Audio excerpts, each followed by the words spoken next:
the Real Estate Players Podcast. Real talk, real players.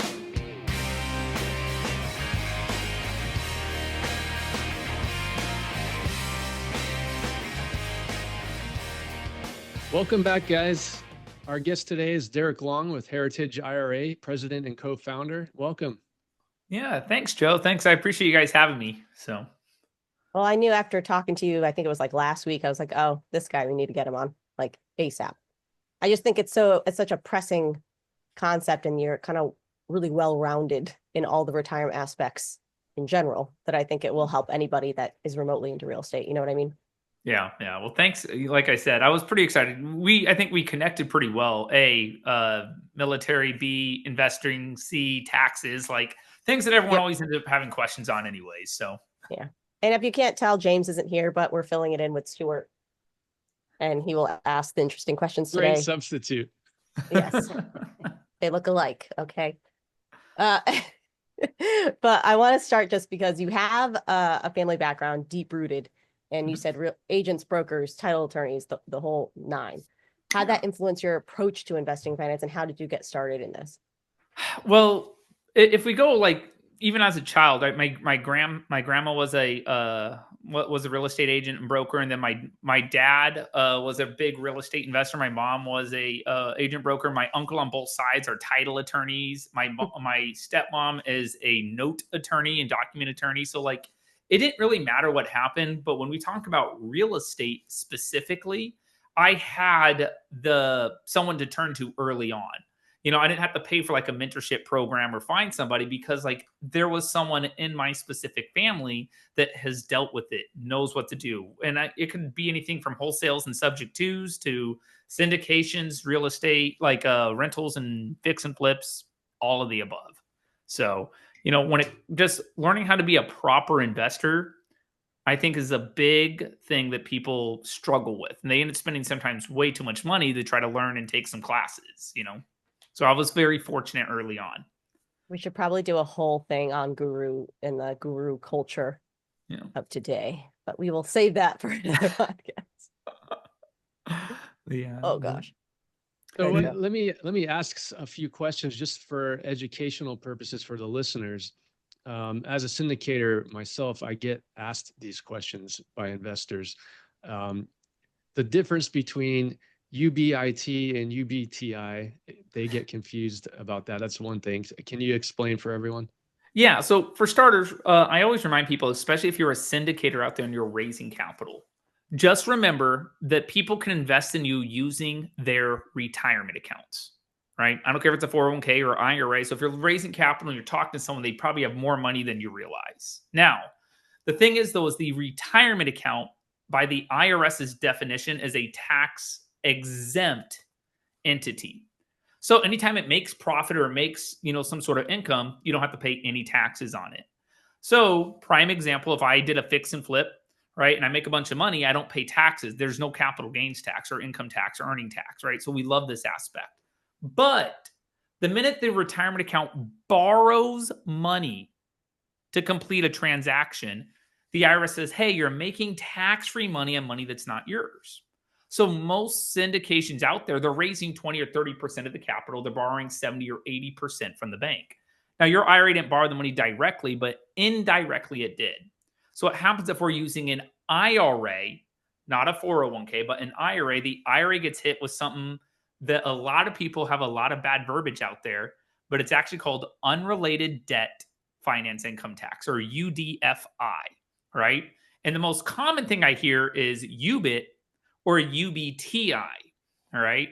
So I always describe it this way, and I want you guys to understand, I am a dork. I am a nerd, okay? We like that. It's fine. So UBTI, unrelated business taxable income, UBTI is the tax code, right? And then if we break down the tax code, we have different subsections. We have UBIT and UDFI, all right? And there's even subsections of those as well. So what happens in these specific cases is your IRA is investing, borrowing money, so it gets hit with that UDFI. So just because it's taxable doesn't mean it's not profitable, right? Most of the time now the IRA can claim tax deductions. We can go into that aspect. But I tell people, think of it like Star Wars, All right. I'm a big Star Wars dork. All right. Do you like Star Wars, Joe? Actually. Perfect. Now, if I ask you, do you like Star Wars? Are we talking about the games, the original movies, the prequels, the new movies? Are we talking about the animated series, the new Disney things? Are we talking about the toys? What are we talking about? I Right. go with the original movies. So now we're being more specific. So if I say, hey, did you like Darth Vader in The Empire Strikes Back when he's talking to Luke Skywalker? That's UDFI. Okay. We're talking about a very, very specific subsection of the tax code that applies when an IRA invests into a syndication. So is that part of UBTI? Yeah. UBTI is Star Wars. UDFI is that small subsection that I'm speaking about. And that's where people get confused. So the problem is a lot of CPAs, a lot of tax attorneys, they're looking at the big broad picture and they don't know how to narrow it down. So I end up having to teach classes on that topic all the time and even have to walk attorneys and CPAs how to calculate it. So My does that mind just help, literally Joe? thought of like That's a us great and analogy, them by the way. lightsabering to fight to not pay taxes is literally where my mind just went. So you're welcome. Yeah, so That's a great analogy. But I yeah, mean, like I said, I'm a how, dork. yeah, that's good. That's good. So how do people avoid, you know, being in hot water in that sense? Or how do people still are nervous about it because there's a lot of misconceptions? And what Yeah, are the well, common and ones I you think it's more just that there's misconceptions. So first off, most of your investors out there will qualify for something called a solo 401k. About 90% of them qualify for it. If they use a solo 401k and invested with you instead, there is no UDFI. They're actually exempt from it. All right. But let's just assume they're using an IRA. All right. Just because there's taxes doesn't mean it's bad. Now let's go I always start with the fix and flip because it's at a lower level and I think it makes it's easier to kind of understand. But if I buy a house in my IRA and I fix it up and I flip it and I make 100 grand in profit, I don't claim any tax deductions. Why not? Well, because it's all tax exempt. If I own a rental property, I don't get to claim depreciation. Why? It's tax exempt. Why do we claim tax deductions? To offset our income, right? Whereas now that the IRA is being taxed, so in the cases of a syndication, normally if the IRA does the investment, and let's assume there was zero debt, you give them a K1 at the end of the year, right? That K1, if we look in box 3 or part 3 in the upper right, says, hey, a big negative number. People freak out. No, that's not a bad thing. It's a good thing. They get to now claim deductions, cost segregation, depreciation, right?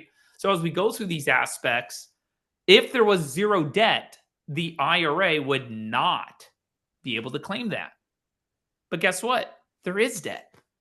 So now that the IRA has to pay taxes, the IRA gets to claim all of those deductions. And most of the time, and I'll see like a prime example. I had a client the other day do a $100,000 investment. They doubled their income at the end of 5 years. So they actually made 100 grand in profit.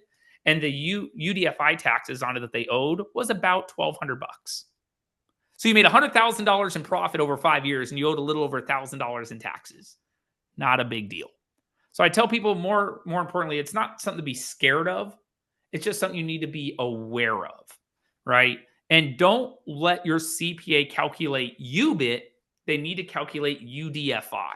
If they calculate UBIT, you're going to end up paying more in taxes. And most likely, I see this happen all the time, is someone's like, oh my gosh, I owe on my 100 grand in our example, $60,000 in taxes. They did the wrong calculation. Happens all the time. So, fun. yeah. So don't be scared of it. Just be aware of it. Use the right terminology and verbiage and just understand UDFI is what's applying. You can also avoid it by using a solo 401k. Yeah, So you'll would have you to say that recommend some CPAs for everyone as well. I thought the same. I mean, would you say like an SDIRA is like, why is it that people are doing the solo 401ks or the self-directed IRAs? Like, what's the biggest difference that people choose? Yeah, well, so as far as actually a good CPA too on that, check out Grossman Advisors. I work with a guy named Adam Barr over there. Do your own due diligence. That is not an endorsement or anything like that, right? But they really know what they're doing when it comes to that level, okay? The IRA side, and understand, people don't realize this, but self-directed IRAs really started to blow up in the AOL industry, right? When AOL dial-up became available, right? And so the IRAs from a company called Equity Trust and Intrust, they got really, really big, but the education wasn't out there yet for 401ks. And most self-directed IRA providers don't understand solo 401ks. They might give you a 401k, but they say, hey, here's the documents. Good luck. We don't know what we're doing, so you figure it out. Right? So unfortunately, what happens is the institutions or the custodians will sell the clients the IRAs over the 401ks, and the 401k is actually a better option. All right. And that's really why you hear self-directed IRAs or SDIRAs more often than 401k. So you just need to have someone that, or an institution or a custodian that understands not only both topics, but can figure out what's a good option for you. Because there's not one that's really better than the other. They're just different. And just to clarify for everyone, they're not paying, the individual's not paying that UDFI tax. It's the actual IRA company, correct? Yeah. So the if UDFI does occur, right, you, the individual, don't pay it. Your retirement account pays the tax, right? So, and the example where the client made $100,000 in profit, the $1,200 that the client owed in taxes came out of the IRA, not out of the client's personal pocket. 4990 or something like that. Yeah. So the tax form is called the 990T, Yeah. and people always forget like even how to do the calculation, but I want to say it's on page 14 of the tax form on the right-hand side in the second column. He does train CPAs and tax attorneys on regulations. So we should probably be aware of this. Not surprised. No. Actually, speaking of, like, what's the most, like, how do you keep up to date, honestly, with all the changing regulations? One, two, like, what's the most misunderstood ones? I'm thinking it's the calculation one you just mentioned. No, actually the biggest, so keeping up to date is really not as bad as you think once you understand the information. Okay. Every year, right? There's usually maybe one or two publications that get updated, and they're minor things. You know, prime example is we went from $6,000 in contributions to an IRA to $7,000. Okay, I just got to change my brain a little bit. You know, so once you really understand it and learn it, it's not that hard to keep up with. Okay. Yeah. The biggest and most common misconception I get is on the Roth IRA, right? If you're out here and you're listening to this, you qualify for a Roth. I hear all the time, oh, I make too much money. Nope, that's false.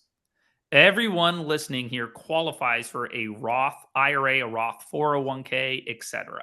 Right? Even as a matter of fact, the Secure Act 2.0 that passed now forces older individuals to contribute to a Roth even. So despite your income limit, you qualify. Now, you might have to jump through some extra hoops if you're making $1 million a year and you have to fill out additional tax forms to go with it. But no matter what, everyone out there, there's a way for you to have a Roth IRA or a Roth 401k. That's the most common thing I hear is, oh, well, my CPA said I didn't qualify. Yeah, your CPA is dumb. Sorry, I'm blunt. No, we love that because I haven't made a really bad perverted joke yet. So I think like you're channeling the weirdness in me, but like, no, I'll keep it at bay. But anyways, but I love it. I love it. What are, I mean, now that we have a new administration, what are some key policy changes or discussions happening that investors should now be aware of moving forward? You know, a lot of it's actually come down to the Inflation Reduction Act. Okay. And what's funny is under this, I have a lot of investments that use the retirement accounts for oil and gas aspects, more so than real estate, believe it or not. And the reason why is there's a few different ways to invest in oil and gas. All right. One is through a pipeline, one is through mineral rights, and one is through investing in drilling for oil. Well, a lot of people that use the retirement accounts will buy mineral rights, and the Inflation Reduction Act was that the Biden administration passed actually was affecting those. So by Trump kind of opening that sector up, you're going to see a lot of people start to sway that way, right? Just because it's a great place to park a lot of capital. It is. If we put that to the side, the oil and gas stuff, what is also nice is right now we're seeing changes to the tenant aspect. If I go to certain states like California, now I live in Texas, but we're going to use California for an example. California is not typically an investor-friendly state for real estate. It's really not, right? If I own a rental property there and my tenant doesn't pay rent, it could take me 2 years to kick them out. Like, that sucks. In Texas, I can do it in 30 days or less. Like, So what we're seeing right now with the administration side is that they're being more and more investor friendly towards a lot of people. This is great news if you're a syndicator or if you're just looking to get started in real estate, because you're going to see more open-ended aspects for you, the investor, which is nice. Explain. So another question we get asked is, what about fees? Yeah. That the IRA company charges for the service, et cetera. Yeah. So fees should never be making or breaking an investment decision. The most expensive IRA custodian out there is probably charging you $450 a year. That's the most expensive IRA custodian. The cheapest custodian out there is going to be charging you $250 a year, right? If you're investing $5,000 or $10,000, sure, that fee could be detrimental, right? But the average person that's using some sort of self-directed retirement account is investing 100 grand and up. Now, and Joe, you said you raise capital, right? You probably have a minimum that you're accepting, right? 50 grand, 100 grand, safe assumption. Yep. So let's just assume it was 50 grand, right? And my investment's going to last 5 years, and you're charging me, and I'm going in the middle, $300 a year, right? 3, 5, 15, that's $1,500. 50 grand is what I invested. And at the end of my 5-year investment, most of the time with projects like yours, right, we'll see them double in value. So I made $50,000 in profit and I paid $1,500 in fees.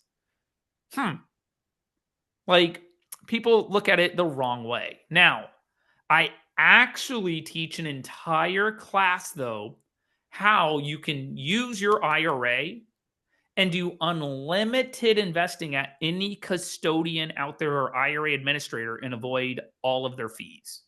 So I do that. And under that aspect, I charge, if you're coming with our institution, Heritage IRA, we charge you a flat fee of $300 a year, and you can do unlimited investing.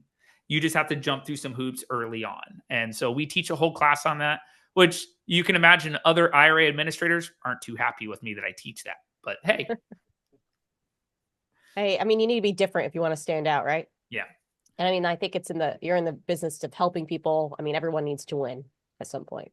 You know what's sad is most of the time when we talk about retirement accounts, financial advisors, and man, if you're out there with your Series 6, Series 7s and those type of license, be careful, guys. People don't realize this, but the financial advisors, like, they sell you an annuity or a mutual fund, and the fees they're charging you are so much higher than any self-directed IRA institution out there. And you guys don't even realize it, right? The average mutual fund right now, and just as an example, is paying 5%, okay? What you don't realize, though, is that same mutual fund's really paying 10%. Where do you think the other 5% is going? It's in their pocket. That's their fee, right? Yeah. It bugs me that the people, the advisors also are not, a lot of them don't really believe in real estate investing, or they do, but they can't really help you with it. They don't believe in it because at all. they don't get anything. There's no bridging that gap. There's nothing to incentivize them to help you with that. I met a few that are like, yeah, I believe in it, I just can't do it, so I refer them out. But it's like, there's something missing in that sector. You know what I mean? Yeah, and it's no fault of theirs. It's that they work for an institution and they're only going to advise you to invest on what that institution has, and that's it. If you really want to hire a good professional, like, you're going to pay them a big fee, and they have zero stake in the game, right? They're not selling you an investment. They don't make any money off it. So, do you have any, I mean, you said you teach a course or whatever. Do you have more educational resources for people? Yeah. So we actually do a class almost once a week, right? They're all free, open to the public. So we don't charge anything for any of our classes, right? Whether they're online, in person, we record a lot of them. We, in the last month, we did 2 big classes that were big hits. One was on asset protection. We brought in a separate group, right, that taught all about asset protection aspects. And then we brought in a different one on entity structuring. We brought in 3 attorneys that all had different points of view on how to structure specific entities. And we kept it open to a Q&A. This way people can go ahead and actually get those questions answered. Now, this week on February 22nd, which by the time some of you guys are listening to this, you may not actually be able to listen, but we're actually going to be talking with the Department of Labor and IRS on internal revenue codes and stuff. So what's unique is that class will be recorded as well, but these are all open to everyone out there. Just like your podcast. You want to get good education and help people out, and that's it. Yeah. So what are you invested in? What do you have? Yeah. So, my wife and I, we own rentals. All right. Which is kind of but we started in notes, which is unique. And we started off being a private lender. And I always recommend this if you've never done any real estate investing, right? Use your retirement account and be a private lender first. You know why? You get to see all the bad stuff and you have security. I can lend money to a fix and flipper. Well, that contractor sucked. What problems do they have at the title company? How do the agents draft up the contract? And you will learn more than you realize being a lender, taking on less risk. You're not going to make as much profit, but that's unique there. In addition, my wife and I, we also own actually a lot of mineral rights, So I've hit every sector of that, from owning rentals, notes, minerals, etc. And I can keep going, but me and Joe were actually just talking about this morning in our brainstorm. We're like, we need to get someone mineral rights on. I'm just like, yeah, of course, Derreck knows the mineral rights too. We need to have you on like 2 more times to talk about all these other topics. Well, so what's funny you say that, but I can give talks on almost any topic out there. And this is because you have to understand I'm running a self-directed IRA institution, right? I used to see about 25,000 investments a year. That's not an exaggeration. And you have to understand, I see all the good, I see all the bad, right? So what's unique is I get this different point of view, and I have an unfair advantage over to anyone else out there listening, right? Let's say I have 10 clients and there's 10 syndications out there, all doing a storage unit, let's just say. Well, I'm going to let all 10 of my clients invest because it's a self-directed account. And then I just watch. That storage guy said they're doing great. And I can see the income. I can see what's going on. So guess where I'm going to invest my funds, right? And because of that reason, I've had such an unfair advantage. My wife and I have been very fortunate, So.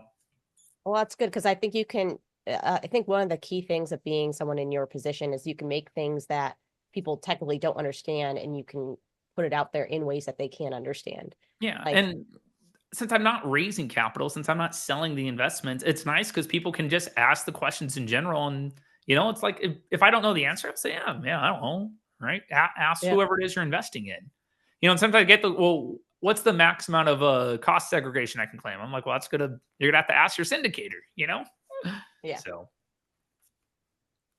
before we go, tell the viewers, how can they get a hold of you? What's the best way to reach out? I'd love it if people want to just give us a call, right? Or just schedule a consultation. Our website is heritageira.com. If you choose to work with us as a self-directed IRA provider, what we do is we assign you a retirement specialist that you're going to grow with. Not saying that they're going to sit there and process every single investment or anything like that, but it's nice that, hey, they're there to work with you. They are not on commission or anything like that. So they don't really care what you invest in. Their job is to sit there and provide you the right guidance for your retirement account. And then you make a decision on what you want to do. So heritageira.com, that's our website. Probably the best way just to sign up for a consultation or give us a call. The phone number is a non-automated line, You guys actually have a big event coming up too, don't you? Like a vet summit or something? Oh, no, that is September, but it'll be a 2-day event. That's in September. Yeah, okay. All the events are in the fall for some reason, but yeah, I have through the nonprofit work, we have our big gala in October. That's October 4th, but the Veterans and Real Estate Summit will be a big 2-day event for patriots too, not just veterans, but we're going to anyone who is a patriot in general. But yeah, you'll be there, Derreck, because I would love to. Yes, I would love to participate and be there. So, and maybe even help you. Yeah, we'd love that. So Awesome. Well, really appreciate it. I knew that it would be like, I have so many more questions, but we'll get you back on at some point.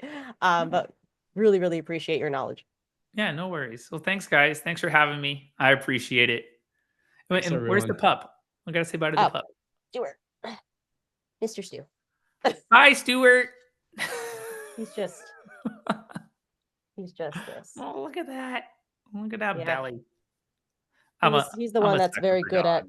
at marketing, this one, until he bites your face, but that's fine. Thanks, everyone.